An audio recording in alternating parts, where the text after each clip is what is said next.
Good morning all. Just going to give it a little bit longer, some more people to attend.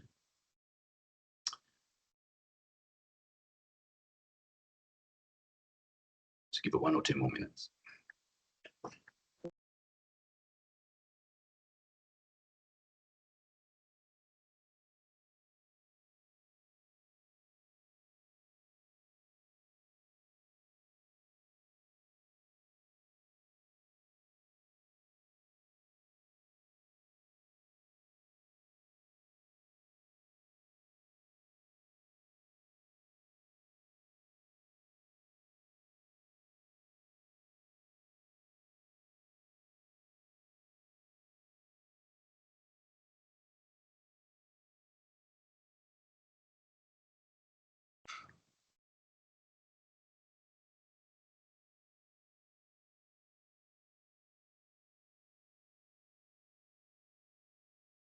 Okay, we might just get underway then.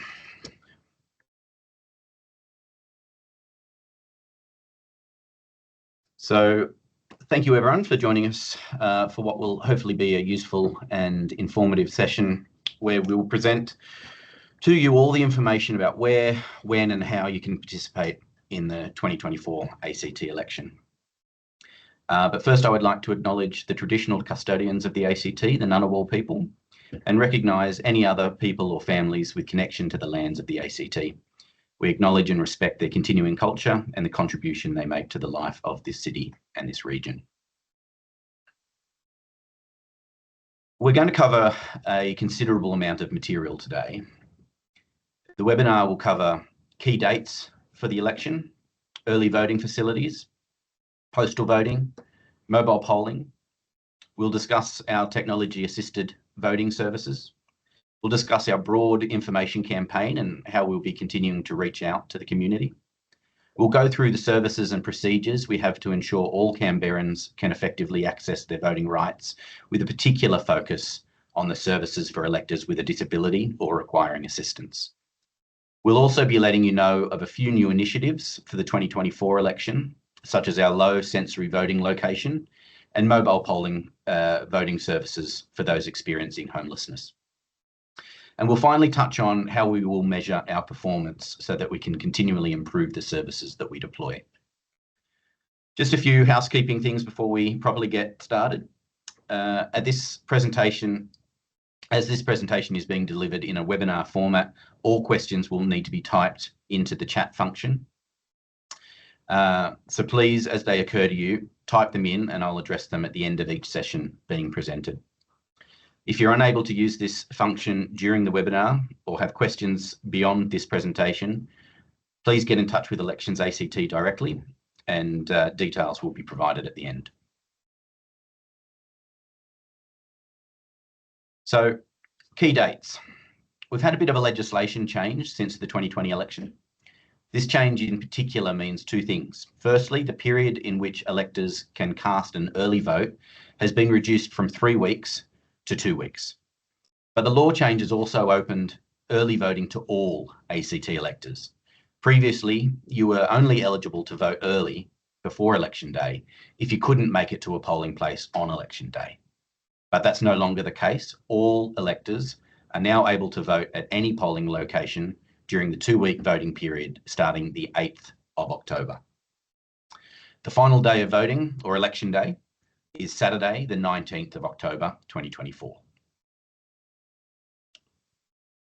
So early voting is increasingly popular and the ACT has very high numbers of electors wishing to vote at a time that is convenient to them. So during that 2-week voting period, starting the 8th of October, we'll have at least 2 early voting centres in each of the 5 electorates across the ACT. Hopefully more. We're aiming for 12.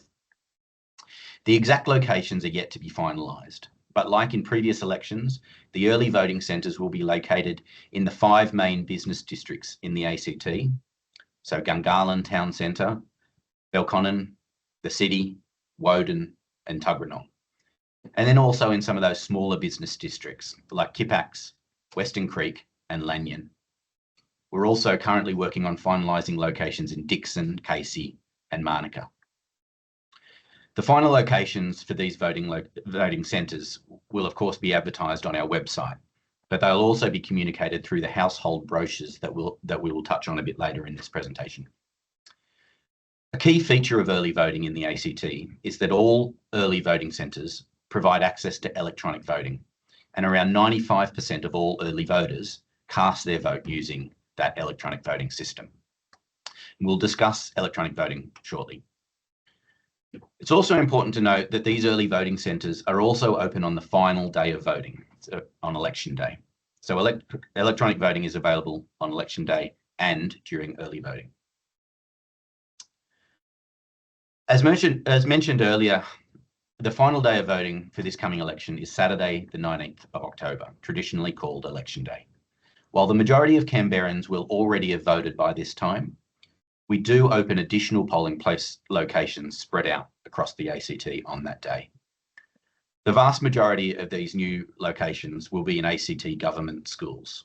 Again, we'll be publishing the locations on our website and in the household brochure that all households will receive just before election day. These additional polling places will not have electronic voting. Voting will be on traditional paper ballots. So moving on to postal voting. So while attendance early voting has had its time span reduced from 3 weeks to 2 weeks, this isn't the case for postal voting. The risks associated with postal delays means that a reduction to 2 weeks would have been detrimental to the likelihood of that postal vote being returned in time to be counted. So the period for postal voting remains at 3 weeks. This means that we're able to send postal vote ballot papers to someone who has applied for a postal vote starting from the 30th of September. A postal vote can be applied for either online from our website or by calling our call centre.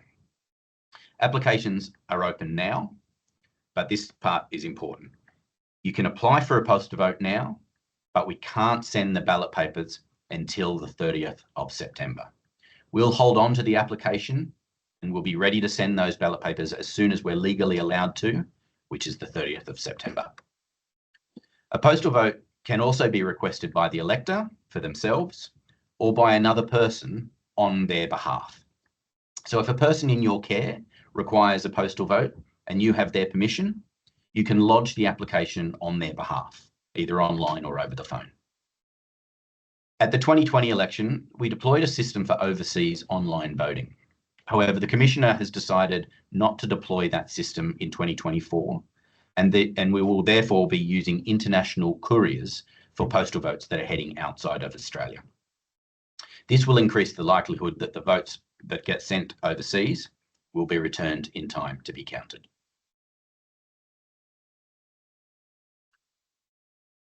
In the ACT, as you're probably aware, we use a form of kiosk-based electronic voting. We've had this system in the ACT since 2001, and it has been deployed at every election since, making it 23 years of electronic voting in the ACT. In 2020, we took 70% of all votes electronically, and we're planning on a similar number in 2024. There are a number of great benefits to electronic voting. The first, and one of the key driving forces for its implementation way back in 2001, is that electors who are blind or vision impaired can vote with complete independence and in secret. While most electors will use a touchscreen interface to cast their ballots using electronic voting, electors who are blind or vision impaired will have the ability to use a terminal that is provisioned with noise-cancelling headphones and a telephone-style keypad. The audio navigation and the keypad are used by the elector to navigate across and up and down the ballot paper to mark their preferences. Once the elector has completed their ballot paper, the system will read the preference list back to the elector, and the elector can either lodge their vote or they can go back and make adjustments. The ACT continues to be the only jurisdiction in the country where electors who are blind or vision impaired are able to cast their vote without any assistance, making it a completely secret vote. Another advantage of electronic voting is that you cannot cast an accidental informal vote. The system doesn't let you enter numbers on the paper would mean that the vote cannot be counted. You can't enter a tick or a cross when voting electronically. You can't miss a number and you can't repeat a number. These are all typical mistakes that people voting on paper make, but on computer, it doesn't let you make those mistakes. It does allow you to lodge a completely blank vote. If the elector wishes not to put any numbers on their ballot paper, then that is their choice. But the electronic voting system ensures that doing this is a very deliberate choice made by that elector, not an accident. So this means that informal voting in 2020 was at an incredibly low level. Informal voting using electronic voting was 0.68% of all votes cast. But on paper, the informal rate was over 3%. The other great advantage of electronic voting is that we can provide the voting instructions within the system in 12 community languages. We've selected the top 12 languages in the ACT that have high levels of citizenship and lower levels of English proficiency. We use statistics from the Australian Bureau of Statistics to select these languages. And in 2024, these languages are English, Arabic, Croatian, Persian or Farsi, Greek, Italian, Korean, Lao, Serbian, Chinese, Spanish, and Vietnamese. And in the ACT, we also have telephone voting for electors who are blind or vision impaired and who cannot attend a polling location. Unlike in other jurisdictions where telephone voting means that the electors tell a telephone operator what their vote is and that operator then transcribes that down onto a paper ballot, telephone voting in the ACT is also completely independent and totally secret. It is essentially the electronic voting system used in polling places for the vision impaired with a telephone connected to it. It works in the same way. Audio assists the elector to navigate across the electronic ballot paper, and the telephone keypad allows the elector to move across the ballot paper and mark their voting preferences. To use our telephone voting system, a vision impaired elector must first register. They phone the relevant phone number, which will be published on our website, and the operator will check the electoral roll and will ask the elector to supply a passcode, as well as either a telephone number or an email address. After hanging up, the elector will receive a second passcode. The two passcodes are then used together by the elector to log into the telephone voting system. They need to call the phone number again and, using the two passcodes, log into their ballot paper and cast their vote. The telephone voting system only took a small number of votes in 2020, but it remains an important accessibility and inclusion service that we will continue to provide. The service will be available from the 8th of October, and registration will be open 9 a.m. to 5 p.m. Monday to Friday, and 9 a.m. to 5 p.m. on Saturday, the 12th of October. 9 to 8 on Friday, the 18th of October, which is the day before Election Day, and then 7 a.m. to 4 p.m. on Election Day. So that's registration. Voting, however, so once you have registered, will be available 24/7 from 8 October until 6 p.m. on Election Day. So moving on to the assistance measures that we offer in all of our polling places. If someone goes to vote either in a polling place or even at home voting with a postal vote, they can ask for assistance from a friend or a relative. There's no problem in doing so as long as the person agrees to being assisted. But in a polling place, an elector can be assisted by someone they know, or they can ask for assistance from a polling official. We train our polling officials to provide this assistance, focusing on ensuring that the assistance they provide is to assist only in providing the correct completion of a ballot paper, not in suggesting which candidates an elector should vote for. For this reason, we specifically identify the officer in charge of a polling place to be the assistance officer, who's easily identifiable through their green vest. We also have a poster at the front of every polling place, translated into 12 languages, that advises that if you need assistance, ask the person in the green vest. However, if the elector asks the assistance officer to help them vote, by law, any party scrutineer that is present within the polling place has a right to witness the assistance that's being provided. While this is the case, It's very unusual for a party worker to be in the polling place location while voting is occurring. They're mostly outside working at the polling place. The person assisting the elector can assist by being an interpreter, by completing or assisting with the completion of any forms, including the ballot paper, and folding and inserting the ballot paper if required. If a voter cannot enter the polling place because of a disability or an illness or advanced pregnancy, the voter may vote outside the polling place. The assistance officer will go out to the voter, ask for their enrolment details, return to the polling place and mark that elector's name off the electoral roll, and then return to the voter with their ballot paper. The voter can complete the ballot paper, fold it to ensure the secrecy, and give it back to the officer for placing in the ballot box. Sometimes we find that the elector is unable to sign their name on a document like a postal vote envelope or a declaration vote envelope.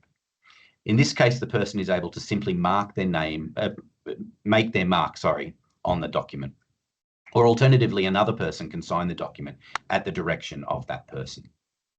While it's not common in the ACT elections to have very long queues, if there is a queue of any length, our staff are trained to identify possible electors who require priority assistance. In these cases, those electors, perhaps the elderly or someone with an injury or disability, will be directed to the front of the queue and prioritised to ensure their voting experience is expedited. Also at this election, we're introducing hearing loop technology at every early voting centre.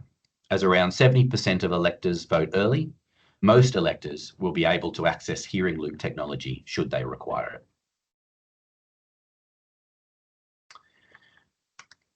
We found in the past that when we review our polling places for disability access, the result for the polling places is almost always showing as assisted access.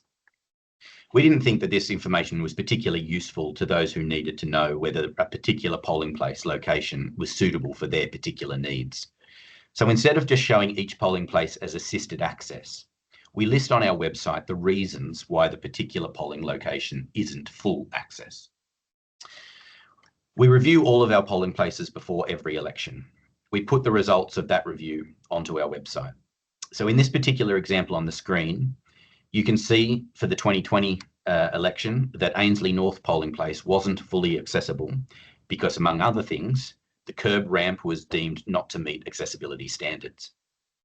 So for the 2024 election, these reviews will be updated and published in coming months so that electors will be able to review the polling place and its suitability for their particular situation. So I'm just going to break there and address any questions that may have been lodged. I can't actually see the chat function, so I'm going to have to minimize my screen. Hope that doesn't do anything. Not sure how to see them.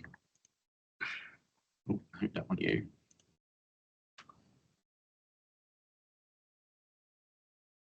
Lost it.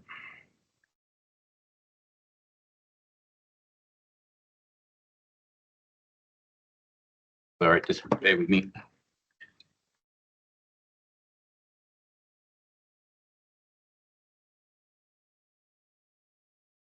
Can you tell me each time? Apologies, I'm told there are no questions, so that's good. I'll continue.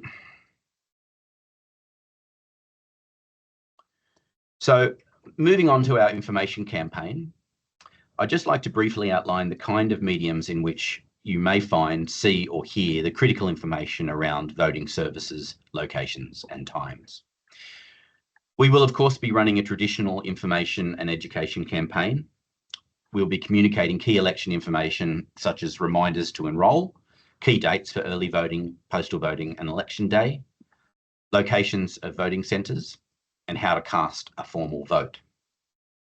We're also running a campaign called Check the Source, which is aimed at raising awareness of the need to consider and review the source of electoral communication so that electors can avoid being misled by disinformation and can cast an informed vote.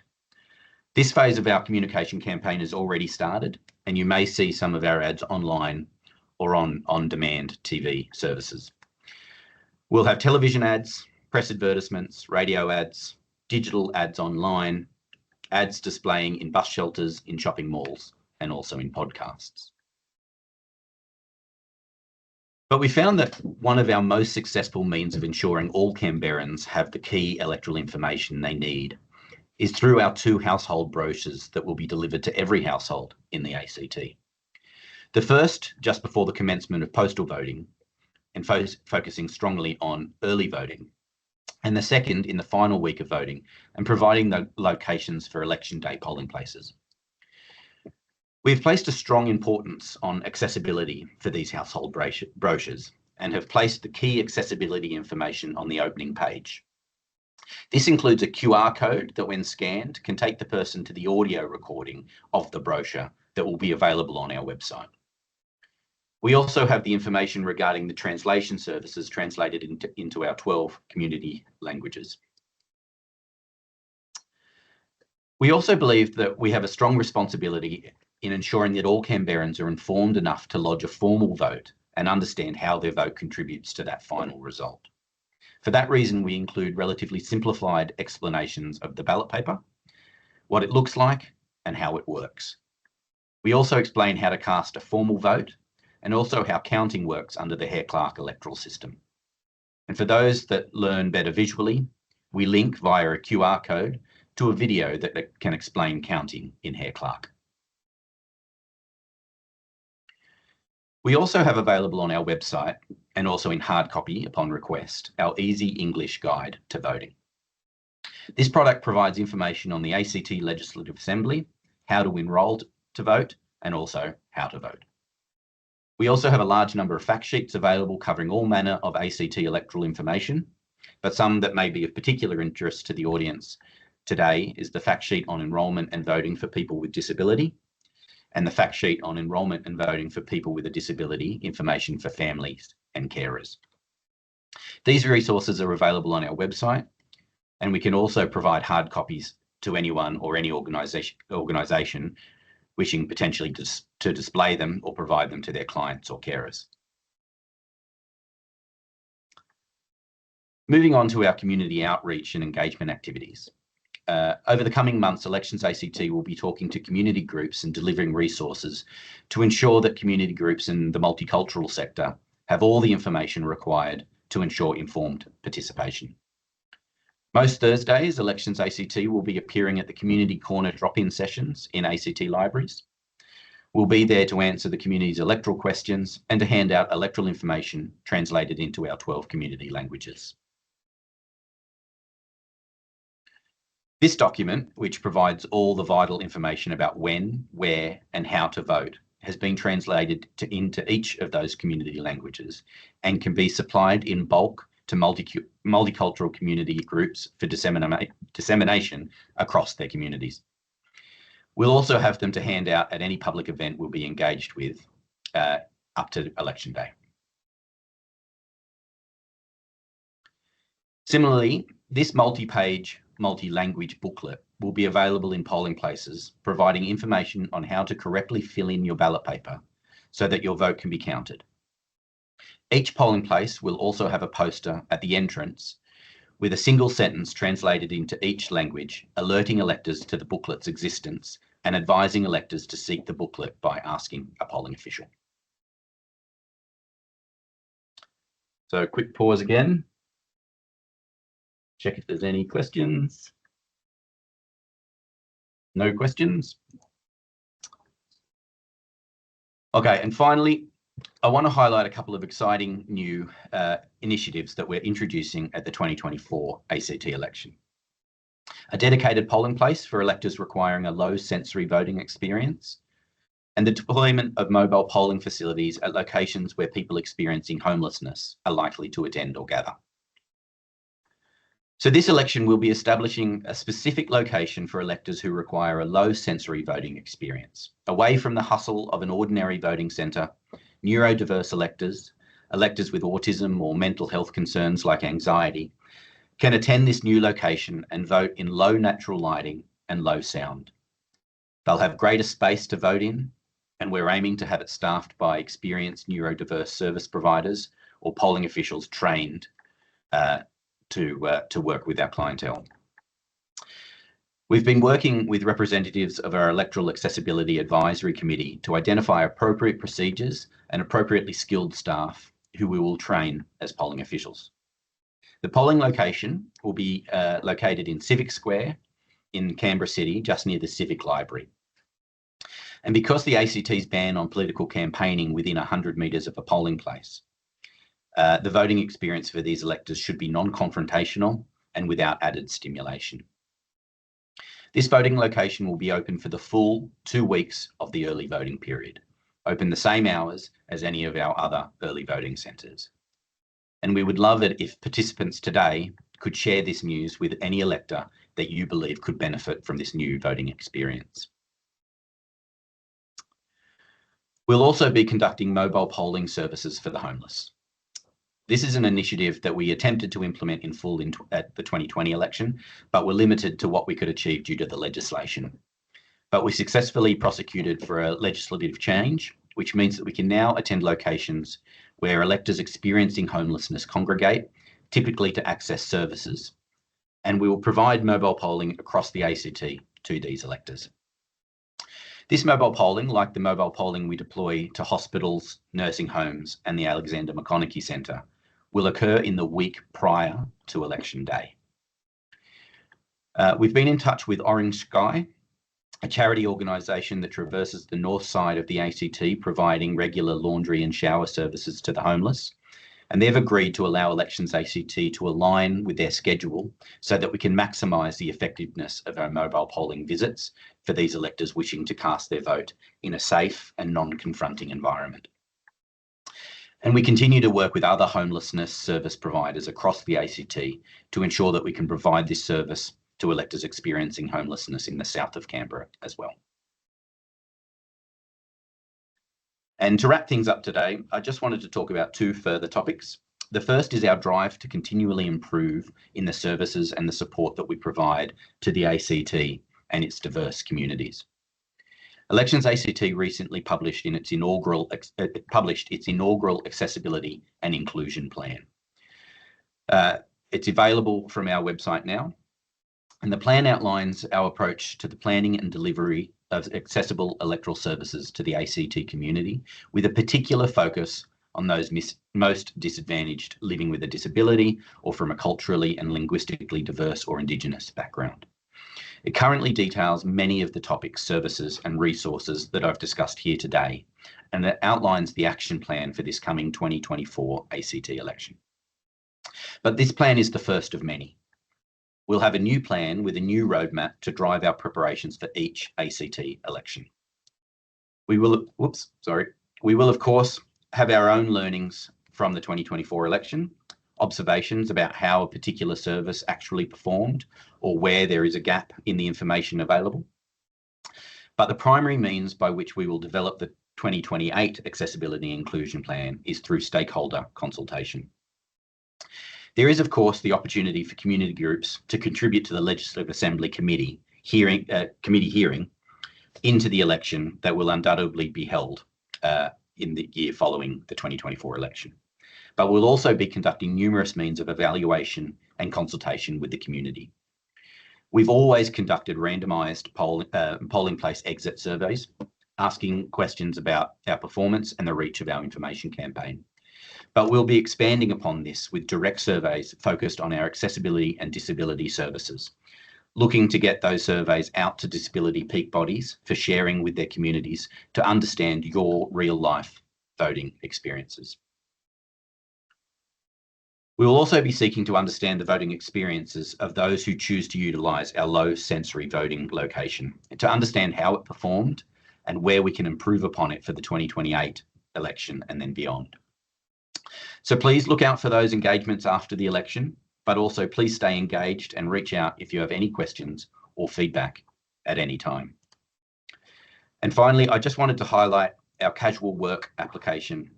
You can apply now to be engaged as a polling official or work as a casual within our office. And as always, we're after a broad and diverse workforce, one that reflects the ACT community. And also, if you're someone or you know someone who has experienced neurodiverse service provider or carer, sorry. And also if you or someone you know is an experienced neurodiverse provider or carer and are keen to be involved in the success of our low sensory voting location, please reach out. We would love to hear from you. So if you have an interest in working on this election, head to our website, elections.act.gov.au, and put your name down. So that is all from me today. That's our electoral accessibility presentation. I hope it's been informative and useful. And please feel free to spread any of the information from today's briefings with those around you. I believe I've just got one question. I'll be moving to Victoria at the start of the early voting period. Is it up to me to choose whether or not to vote, or am I not allowed to vote because I have moved before the 19th? If you are on the electoral roll at the close of the electoral roll, which I can't remember the date of, 13th of September, then you are obliged to be voting. But if you if you re-enroll at your Victorian address before then you won't be eligible. You'll go off the ACT roll and onto the Victorian roll. I think that's the other question. So thank you all for joining us. I hope that's been useful. Please reach out if you've got any further questions. Our contact details are on the screen now. We'd love to hear from you. We'd love to hear your ideas. If you're interested in working in our low sensory voting location or know someone who might be, please reach out. We're very keen to hear from you. So that will be all for today. Thank you all. And I hope you have a good election.